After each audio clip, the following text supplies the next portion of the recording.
Digital Journal 33, I believe that is. We'll make it real short and quick. So I plan on doing a couple different story times. I got 3 story times coming within the next 4 hours. I might just post them all. They're the last bit of the Ed Pearson ones. This morning I was sitting up there. I was watching something interesting, man. I was watching a good brother over there, the Africa Diaspora News. And he was covering the Florida raid. You know I'm about money and business and economics. So, you know, that might be some jobs for black folk. That's how I see it. And I was watching that video. Y'all might want to check it out. Basically, he was saying, hey, man, we hold black Americans are freedom, man. We hold the cars, man. 43 million of us, the biggest consumers collectively. And so, you know, these political establishments, if they're going to want our vote, they're going to have to give us what we want. All that Ukraine money and all that money to illegals and all that, they're going to have to give us our reparation bread. Otherwise, we'll vote couch again. And you know how my stance on the DEI thing is, but he was saying that Target and a lot of these companies been complaining to their investors like, man, we got boycotted.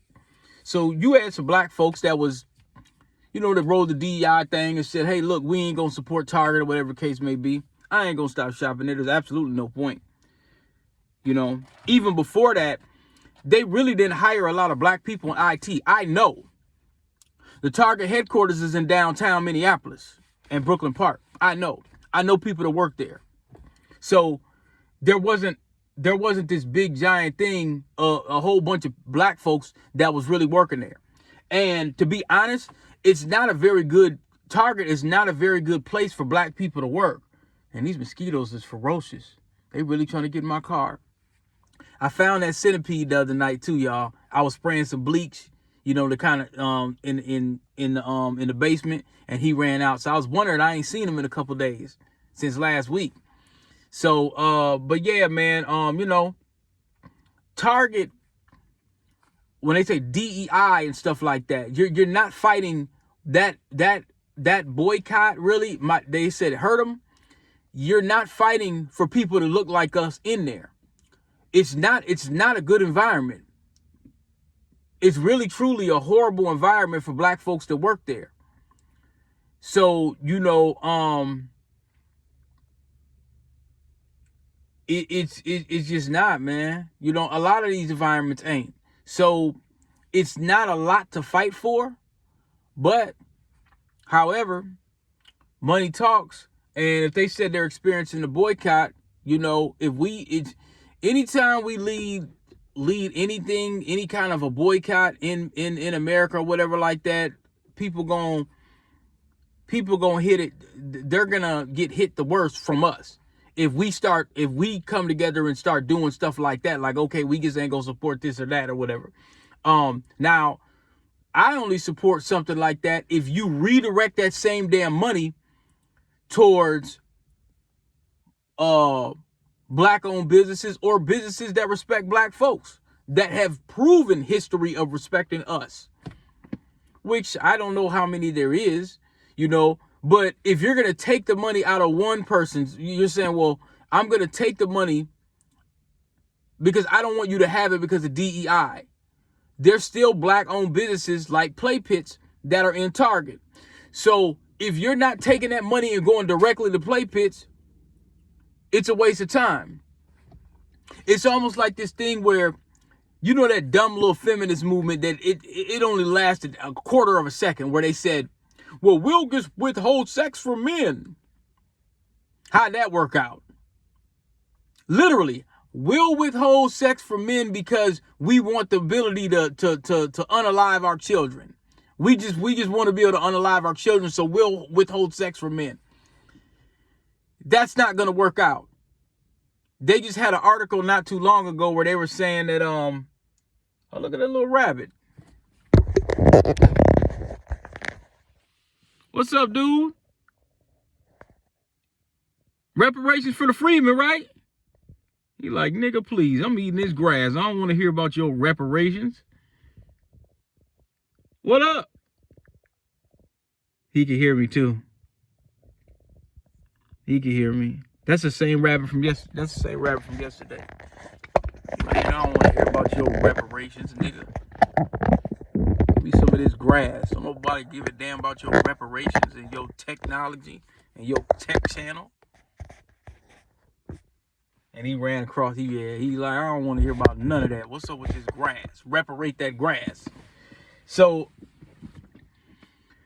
it's like, well, you're mad at the government for making these rules upon your reproductive rights, right? So you're going to tell me, well, I withhold sex from you. That's not going to work. For one, I'm married, so that ain't withhold nothing. My wife ain't going to withhold nothing from me. You know what I'm saying? There's a lot of black men and a lot of men in general, they might already have wives or whatever the case may be, so ain't nobody withhold nothing. And if you a man and you got some man of means and you're a man of, you know, and you ain't even got to be no simp. I'm talking about you a dude that got your stuff together. Ain't nobody withhold nothing. I'm telling you, ain't nobody withhold nothing, because you could try that. Ain't gonna be no OnlyFans. Think about it, y'all. What did Sweet James Jones said? What Pimp C said? Pimpin' went to the internet. There's going to be somebody that's interested in sexual activity or watching it, and they'll pay for it. So while you're trying to withhold it, there's gonna be some women that rally against that, like, man, no, I'm a top-notch 304. I'm trying to sell something. What is you talking about? You withhold it. And if you look at if you look at Twitter and you look at a lot of those videos, the women that were saying withhold it, don't nobody really want them anyway. You got 450-pound beluga whales. You got Portuguese man of war face jellyfish looking chicks talking about, I'm going to withhold something from somebody. The only thing you going to withhold is some calories from a double, triple Big Mac. That's what you're going to withhold, ma'am. So that doesn't work. And that's cognitive dissonance. You see what I'm saying? That's not going to work. If you're saying you're going to withhold something from somebody. If I withhold my dollar, I need to place that dollar somewhere else. I don't know, give a black person a damn Cash App or whatever.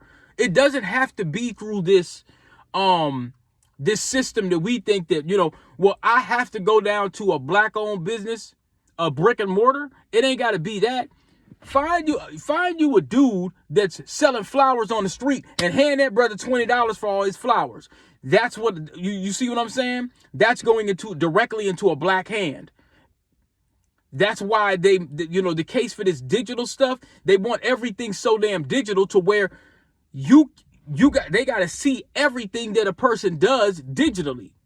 Joe Biden was talking about that at one point. We're talking about, well, the Cash App. We got to see anything above $400 or $500 within your Cash App. We got to see, and this, that, and the third. And Trump probably doing it too. That's why Elon done stepped down. I got what I want. I got all y'all Social Security numbers. I can see everything. I've done what I need to do. That Dodge stuff, it wasn't just, well, I'm going to be here the whole time. No, I just need to get what I need. Whatever they got, I don't know what that was, but whatever they got, that was a technology effort, y'all. That was a technology effort. Elon is a technology dude. And a lot of that stuff, he probably don't know shit, but he could pay people to do it because they want to work in Tesla and the rocket place and all that kind of stuff. So, you know, if you're withholding your black dollar on account of DEI because you still really believe this DEI garbage, yeah, it might affect us just a little bit with the little crumb we have. I understand that. So I understand the Congressional Black Caucus, Al Sharpton, Boulay, Ski Wee Negroes. I understand why they're like, well, let's just not shop at Target. I understand that. I'm not going to hold that part against them because they're like, oh, well, we're being mistreated in the crumbs we get. Most of the little bit of crumbs, 75, we already know where it covers. But if you're not directing that towards somewhere else, if you're not directing that towards somebody black, then it's a waste of time because soon as they concede to your demands, like the Jamal Pastor dude that was commenting, talking about Cam Newton got some sexy legs. He said, you got some pretty legs. You gonna listen to that nigga in Al Sharpton?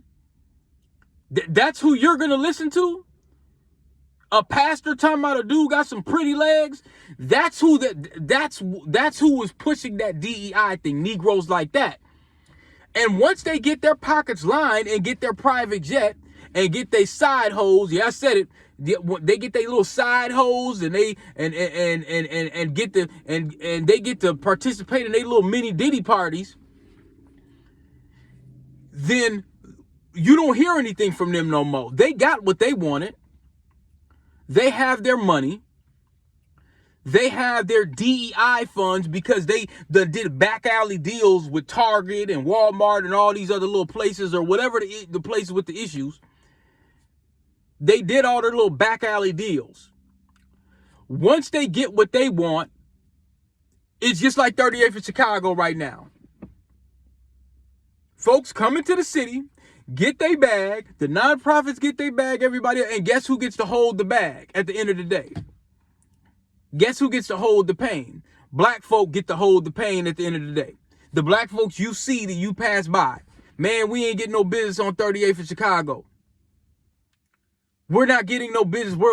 Where's everybody else? Where's everybody else that was out here on Instagram? It'll be a situation like that. These Negroes get what they want, and then they turn around and say, well, yeah, now y'all need to go back in there and shop at Target. So now we go back in there and make Target rich again. We go back to the same place that said that they disrespected us and didn't treat us well.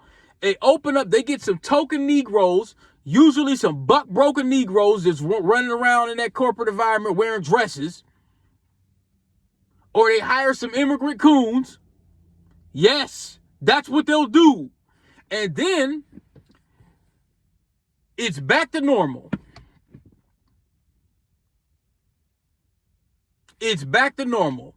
Come on and shop and give us your money that you said you would, and now you go back to the same people. It's like the Alabama the boycott. They got back on the bus. There might have been a couple minor changes or whatever, but look at Safe Bus, what Dr. Claude Anderson talked about. Look what happened to Safe Bus. We had our own bus. Negroes wanted to be on buses with whites, and they got back on the bus. So this is getting back on the bus. That's all it really is. It's getting back on the bus, man. So, hey. But I'm telling y'all, the Target environment it's not a great environment for us anyway. I've known countless black people to work for Target. When you go into Target, they got like cameras. They're constantly watching you. Now, they're not checking your receipt like Walmart. So, I mean, lately, I haven't had no issues at Target. I haven't really had that many issues at Target or whatever. But, now when you go to Minneapolis, they hire a bunch of Somalians because that's who's around the area and stuff like that. But in order to get in Target, a lot of times you got to be a certain kind of black person. If you ain't an immigrant or a white person, you got to be a certain kind of black person. I'm just going to be honest. They hire a certain kind of black person working there. And they put you through all this rudimentary, weird interviews and all that. I didn't really apply at Target like that. I didn't really mess with Target like that. I wasn't trying to get up in there. So, but yeah, y'all, this the digital journal 3132, whatever it is. I'm going to upload all that stuff. Y'all will see what I'm talking about. Y'all will see in a minute. You will see that when things get quote unquote back to normal, they'll make concessions with the power brokers, or not the power brokers, the old Negroes, the clergy, the Al Sharptons, the Jamal Pretty Legs pastor Negroes. They'll make concessions with them, and then they'll go tell us to go back. Okay, Negroes, you mindless, sheepish Negroes, go back into the pasture and eat. Go back into the pasture and eat, because I said so. Because I'm a man of God. I tell you what's good for you. The divine nine ass niggas, all those, we know what's best for you. You don't know what's best for you. I know what's best for you. Now go eat, you sheepish Negro. Go to the pasture and eat and enjoy it. And then the next time when something happens, we want you to do the same thing. Ain't mentioned reparations once. You can just mention it. They're not even mentioning it. They're not even mentioning it. That's their reparation. Hey man, let me get this side deal for $200,000-$300,000 so I can keep telling my flock of church and my little mega church scam, yeah, let me keep on eating. Meanwhile, the other black folks got to fend for the food they get. You got a lot of us, that you're choosing bills or food, but they're telling you to withhold where you should go to get your food, and they don't really have a get back on where these dudes ain't even telling you, hey man, plant some stuff in your backyard, get like a something. They're not even telling you that, but they know so much. They know what's best for us. They know what's best for us. So I'll upload this in a minute, y'all.